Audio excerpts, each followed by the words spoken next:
Hi, everyone. As some of you know, I'm the director for Common Knowledge Trust, and I've figured out this wonderful software called eCam for Macintoshes, and I can go live on Facebook. After getting over the embarrassment of being live on Facebook, then I've decided just go for it. I've spent 45 years of my life dedicated to the skills that hundreds of fathers and mothers developed in the early 1970s in the United States in order to prepare their pregnant body for birth and the birth and birth coaching skills that we could use in any birth. The birth of our baby is incredibly important. We don't really care about yours. I mean, we may in some ways, but my job is to help you care about your birth and to become as skilled as possible. So what I'm doing is debunking another myth, and that is the myth we hear all the time from particularly women. I don't have time. And don't have time for what? Well, often that's in reference to taking a childbirth class or even learning our online course. And we just want to remind you that for the month of December, we have 50% off all the courses and a personal consultation with me as well. So what's this concept of I don't have time? Where did that come from? And it's because of my age. I can tell you that that was not a message that women used to give when I gave birth first in 1970. First of all, not as many women were working out of the home, and that made a big difference. Second of all, we didn't have the philosophical divide around childbirth. Sorry, I'm going to cough. We didn't have the philosophical divide around childbirth when I first gave birth as we did when I gave birth last time, 12 years later in 1982.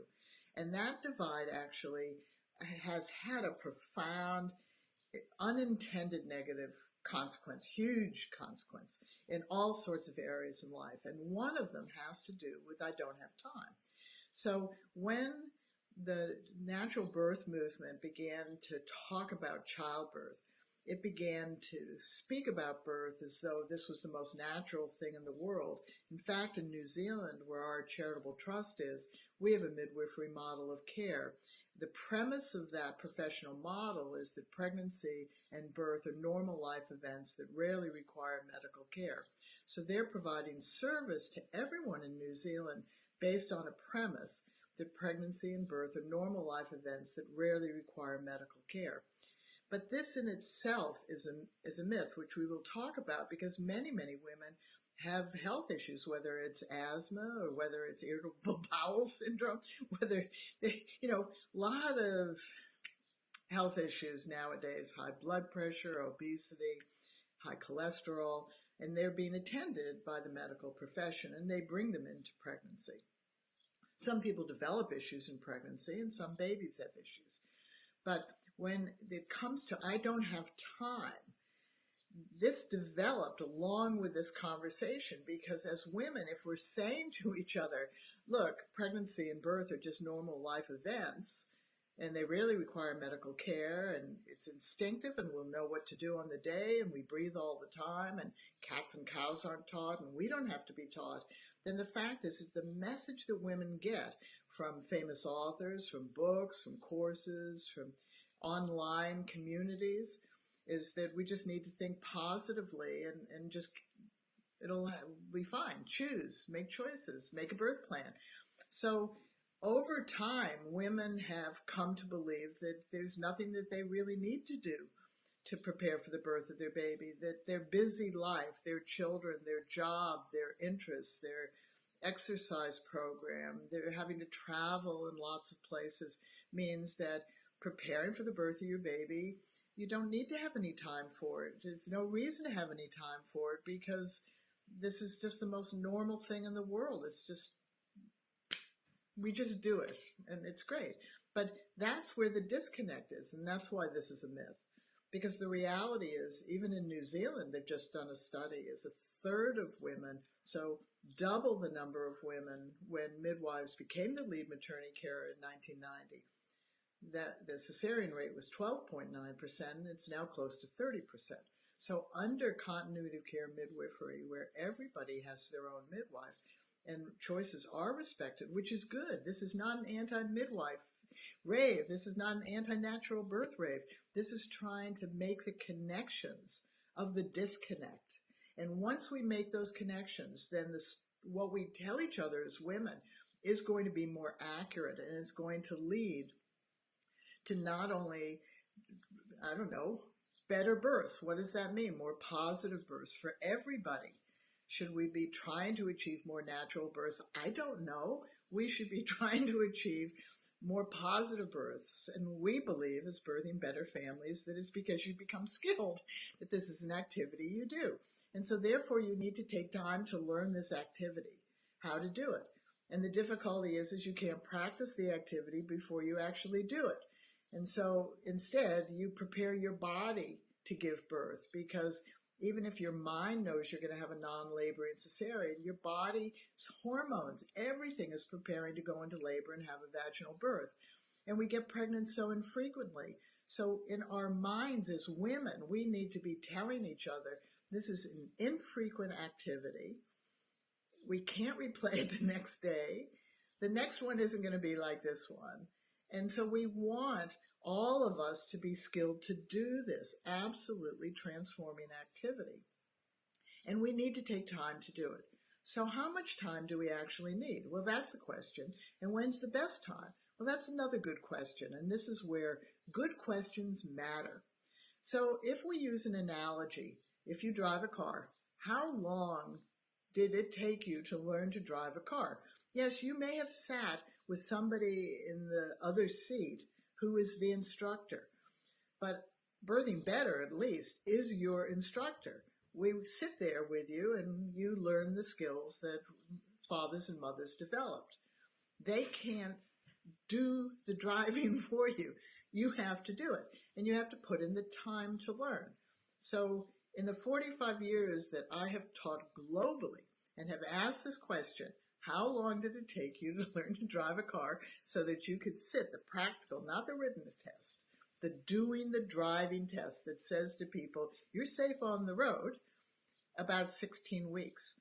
And the reality is that most people drove at least an hour a day or every few days in order to integrate these complicated skills. And driving is very complicated. You don't learn to steer before you learn to put your foot on the brake. You have to learn a number of skills that you adjust and adapt. At every moment, you're behind the wheel. And giving birth is very similar to driving, except if you drive from your house to someplace, that's a distance time. It also takes time in terms of time passes. But birth, it's not a distance time, it's just time passes. So your birth starts at some time, and it goes for some time. And during that time is an activity that, like driving, you have to use skills at every single moment. And if you don't use skills, then like driving, you feel out of control. And people who don't use skills when they drive are more likely to have problems. And you know that. But learning birth and birth coaching skills, preparing your body from a Birthing Better viewpoint, doesn't take an hour every day or two. It takes 5 minutes, maybe 15 minutes if you get engaged. How long does it take you to read a 6-page book? How long does it take you to watch one video and then do the exercise? Maybe you're going to spend a half an hour one day, and then you're going to, both internally and in your body, remember how you did that. Remember what you learned. For instance, if you learn the breathing, where you breathe in and expand on an inhale, and you soften in the inside of your pelvis on exhale, how long did that take us to do that? 5 seconds? And you can do that at any time. By doing it over and over again while you're doing other things, then you will remind yourself at the time of birth to use that skill. So it doesn't take a lot of time to become skilled. Certainly more families want to be online learning in the privacy of their own home. And Birthing Better has always been that, because we developed skills as families, as mothers and fathers. We never had the intention of developing instructors. We never had the intention of training birth professionals to use these skills on you or to teach you, because we've had experience over 45 years that doesn't work. What works is you're learning in your own time, in your own space. Now, when is the best time for you to start to learn these skills and prepare your body? About 24 weeks, and we'll say it over and over and over again. Right now, people are waiting way too late to take any childbirth classes or learn any skills. And this is why if you go to the supermarket and somebody says, well, I went to a childbirth class and everything went out of my head as soon as the birth started, that tells you, okay, if we don't pass on content, skills, and how to, that people go, I did Birthing Better, and boy, those skills were great. Sometimes I didn't use them and I realized I wasn't using them, and next time I'll use them more deeply. Then we know that the skills are real. And that's why I've spent 45 years of my life dedicated to the families who developed these skills with me, because they were real. We needed them to be real. We were birthing our baby. So 24 weeks is a time when you become aware that your birth is around the corner. Now, many of us didn't learn these skills until the day before we were going to give birth. Not ideal, but what happens is we don't have to learn all the skills. We have to just learn the skills that we're thinking, that's a gap. I don't know about breathing well enough. I don't feel confident about that. Or I'm not certain about my positions. Or how do I relax if I'm feeling pain? Or what happens if this is a niggling labor? Or I'm already in a niggling labor and I don't know what to do about it. So when you think about where you are in your pregnancy or where your family member or friend is in their pregnancy, any time from 24 weeks on is the right time to begin to prepare your body for birth, because your head is still very, very present. It hasn't developed the baby brain. You're not that close to birth where you're feeling physically uncomfortable. You have the time and space in your body and in your mind to learn and integrate skills, besides which is fun. You get more in tune with your body, in tune with your baby. You begin to have a dialogue with your baby that the two of you are going to do this activity together, and your partner gets engaged and involved. So many myths, right? Women and men. Okay, we share the same body. All of us cough, all of us blink, and all of us can tighten up our rectum, which means all the Birthing Better skills are about what we share in common. We all breathe in 4 ways. We all have the same variations to our breathing. We can all inhale and expand inside our pelvis and exhale and soften inside our pelvis. Every position and posture we take, men and women feel it the same way, although we uniquely have tiny little differences. So some people, when they map their pelvis, find that they're very long front to back, but narrow side to side. Others are wide side to side, narrower front to back.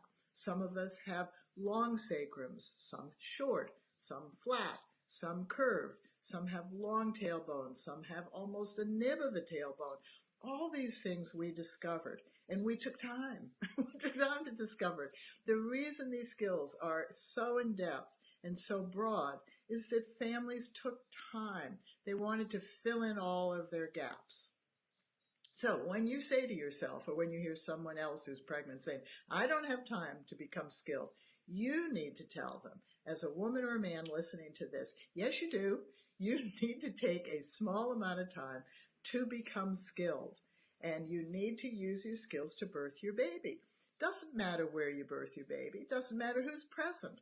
Doesn't matter what happens to or around you. The reality is this is your baby's birth. The more present and engaged and involved and participating you can be as a skilled mother and a skilled father or other, the more you will come out of this transformative experience feeling capable and skilled to handle this unusual period of time that's called newborn, before the baby smiles. It really smiles and looks at you, and then you go, wow, look at that. Okay? So remember, this is a myth. I don't have time. Yes, you do. And one other thing is that you're going to spend the rest of your life remembering your baby's birth.